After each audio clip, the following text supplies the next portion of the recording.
That old devil moon. Message from Starfleet, sir. On screen, Lieutenant. The Enterprise will proceed to the Alpha Proxima system. While the indigenous race on Proxima 3 has not reached a technological level commensurate with entering the Federation, and therefore under the protection of the Prime Directive of non-interference, we do maintain a discrete monitoring satellite. It has picked up activity from an asteroid in an elliptical orbit. You are to investigate without interfering with life on the planet. According to the library computer, the Alpha Proxima system has 5 planets and an asteroid belt. A large asteroid is heading towards the inner planets and should pass close by Proxima 3. It passes through the interior of the system once every 200 years. The people of Proxima 3 call it Scythe, the same name as their god of war. God of War, Mr. Spock? Isn't that a bit surprising from a people whose technology matches 20th century Earth? Considering the level of warfare during that century, I'm surprised that it is Earth that did not have a god of war. In any case, about a millennium ago, Proxima 3 suffered a globally devastating war. Blew themselves back to the Stone Age, Mr. Spock? Late Bronze Age, Ensign. They rebuilt their world in half the time it had taken to get there originally. But the Armageddon was mythologized as a battle between the Sophs and Lucres. In that war, the planet was raised, and all the gods died except Scythe. He had rained fury down upon the world, then went off on a long dance of victory. His return is a time for worldwide soul-searching and atonement. And Scythe returns and our monitoring station picks up activity. It would seem that we should proceed to Alpha Proxima and scan Scythe.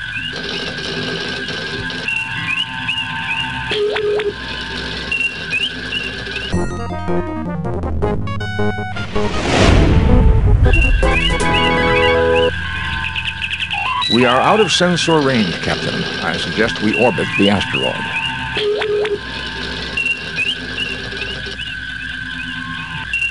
Entering standard orbit. A sensor scan of Scythe reveals surface features consistent with damage left by a nuclear attack. It would seem to have been a target during Proxima's war. Scythe rained fury down on the planet and then left on a dance of victory. A missile base, Captain? It would seem to make sense. Captain, I just monitored a narrow beam message from Scythe to Proxima 3. I don't have it all. I just caught a bit of the initial burst. I'm attempting a translation, but it appears to be a computer code. Any response from the planet? The Proxtrites will not have the equipment necessary to understand and reply to that code for another 25.6 years at their present rate of development. Scythe. A large asteroid in an elliptical orbit in the Alpha Proxima system. Spectral analysis of its composition indicates that it has minimal atmosphere and that it was once a moon of the planet Proxtrae, hurled out of its orbit by a catastrophe.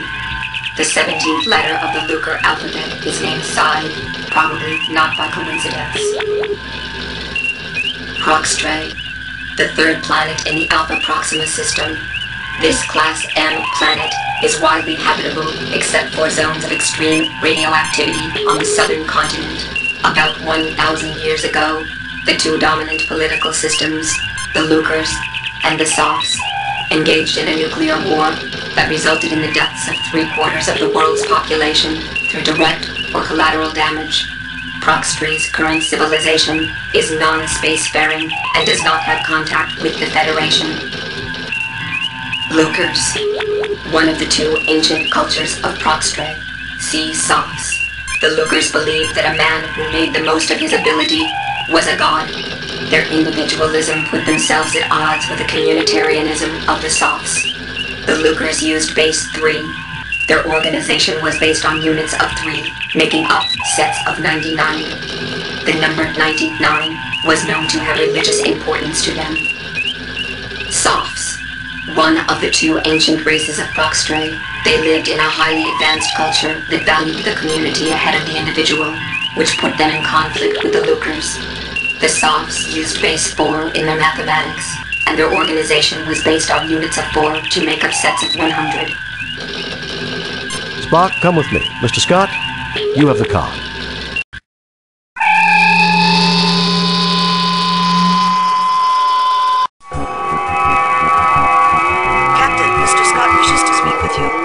Scott? Aye, we've had some slight problems with the transporters. We didn't notice anything beaming down. Just a glitch in the main transporter program. Mr. Kyle is loading a backup and we're performing tests. The transporters will be down for about an hour.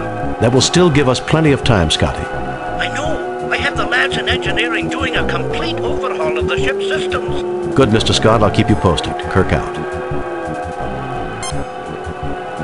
The rocks have a high quantity of triphosphorus silver in them.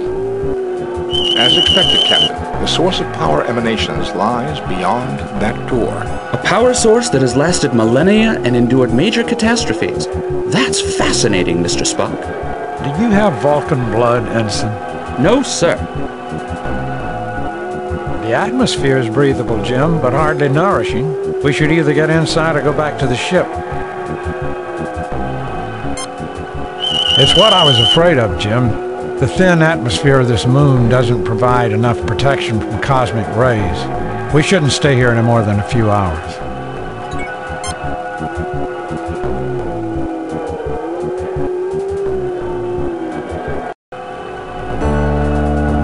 Captain, I'm afraid we got a wee problem here. What is it, Scotty? There is some sort of virus in the main computer. Our phasers and tractor beams have been disabled, and there's no way we're getting them back in 3 hours. There goes our backup plan. Do what you can, Mr. Scott. Aye, I will, Captain. I may yet have a trick or two that I can pull, but don't count on any miracles. Isolate that virus. That's your #1 priority. That it is, Captain. We'll keep you informed. Scott out. This heavy-duty door has taken numerous micrometeorite strikes but still appears solid.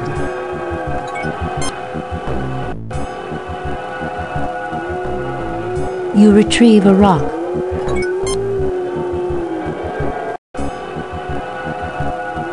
This is a keypad that looks functional. The door still appears to be in operating condition. There is power running to the keypad.